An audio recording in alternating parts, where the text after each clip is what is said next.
केंद्रीय सड़क परिवहन और राजमार्ग मंत्री नितिन गडकरी ने शनिवार यानी 21 जून को 2029 में होने वाले विधानसभा चुनाव को लेकर कई बातें कही। उन्होंने अपनी भूमिका के बारे में पूछे जाने पर भी कई बड़े दावे किए, जिन पर अब खूब चर्चाएं हो रही हैं।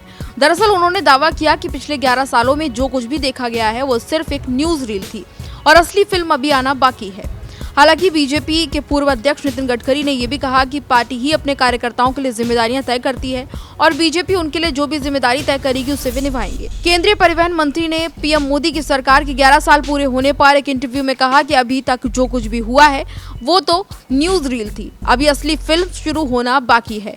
उन्होंने कहा कि किसी कार्यकर्ता की क्या जिम्मेदारी होगी और वह क्या काम करेगा ये पार्टी तय करती है। मुझे जो भी जिम्मेदारी दी जाएगी मैं उसे पूरा करूंगा।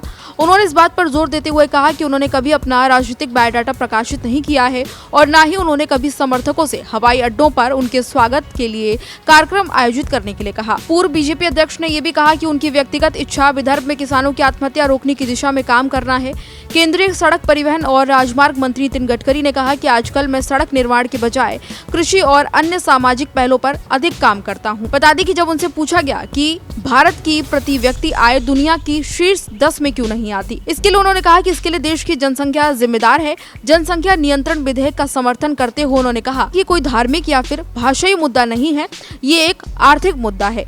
इतना विकास होने के बावजूद परिणाम दिखाई नहीं दे रहे हैं, इसका कारण बढ़ती जनसंख्या है। हालांकि इस दौरान केंद्रीय परिवहन मंत्री ने ये भी कहा कि 2017 से सत्तासीन मोदी सरकार की विभिन्न उपलब्धियों को भी प्रकाश में डाला जाना चाहिए। तो उन्होंने तमाम अन्य चीजों को लेकर भी मोदी सरकार की खूब सराहना की और 11 सालों में किस तरीके से मोदी सरकार ने देश में विकास किया वो तमाम उपलब्धियां उन्होंने गिनवाई।